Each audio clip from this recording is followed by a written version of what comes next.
MP विधानसभा चुनाव 2023 के लिए राज्य के दोनों प्रमुख दल बीजेपी कांग्रेस ने कई सीटों पर अपने उम्मीदवार उतार दिए हैं। इसी के साथ ग्राउंड लेवल पर प्रत्याशियों ने तैयारियां भी शुरू कर दी हैं। दोनों पार्टियों की कैंडिडेट लिस्ट जारी होने के बाद से ही राजनीतिक सरगर्मियां तेज हैं। उम्मीदवार सूचियों को देखकर साफ जाहिर होता है कि राजनीतिक दलों ने जातिगत समीकरण, युवाओं, महिलाओं, वोट बैंक को साधने के साथ साथ उन सीटों पर भी फोकस किया है जहां वे कमजोर हैं।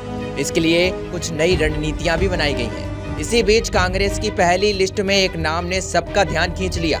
कांग्रेस के कद्दावर नेता और पिछोर से मौजूदा विधायक केपी सिंह की सीट पार्टी ने इस बार बदल दी है। इस बार केपी सिंह को शिवपुरी से टिकट दिया गया है। पिछोर सीट से 6 बार के विधायक का विधानसभा क्षेत्र बदलना कांग्रेस का बड़ा प्लान माना जा रहा है, क्योंकि हाल ही में ये अटकलें तेज हो गई थी कि शिवपुरी सीट से बीजेपी ज्योतिरादित्य सिंधिया को मैदान में उतार सकती है।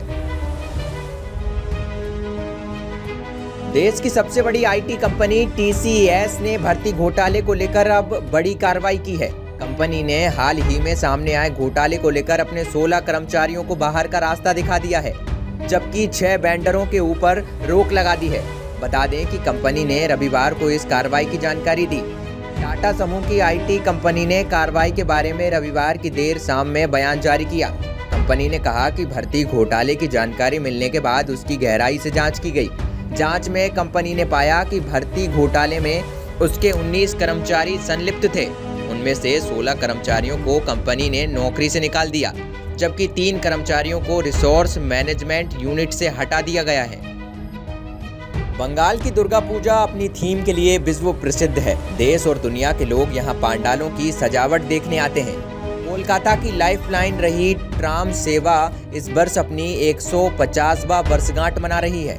इस बारे में संतोष मित्रा स्क्वायर पूजा समिति के अध्यक्ष सजल घोष ने कहा, भव्य राम मंदिर बनकर तैयार है। हम पूरी तैयारी के साथ गृह मंत्री शाह का इंतजार कर रहे हैं। लोगों में भी भारी उत्साह देखने को मिल रहा है। बता दें कि इसरो के वैज्ञानिकों के सम्मान में दुर्गा पूजा पंडाल को चंद्रयान 3 का रूप दिया गया है।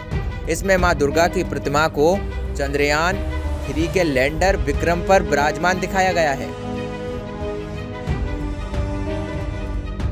छत्तीसगढ़ में भारतीय जनता पार्टी के वरिष्ठ नेता और पूर्व मंत्री गणेश राम भगत के समर्थक जशपुर विधानसभा क्षेत्र से पार्टी के उम्मीदवार को बदलने की मांग को लेकर शनिवार शाम से रायपुर में पार्टी के प्रदेश कार्यालय के बाहर धरना दे रहे हैं। बता दें कि कांग्रेस के विनय कुमार भगत वर्तमान में जशपुर सीट से विधायक हैं। इस सीट पर दूसरे चरण में 17 नवंबर को मतदान होगा। पहले चरण का मतदान 7 नवंबर को होगा, जबकि वोटों की गिनती 3 दिसंबर को होगी।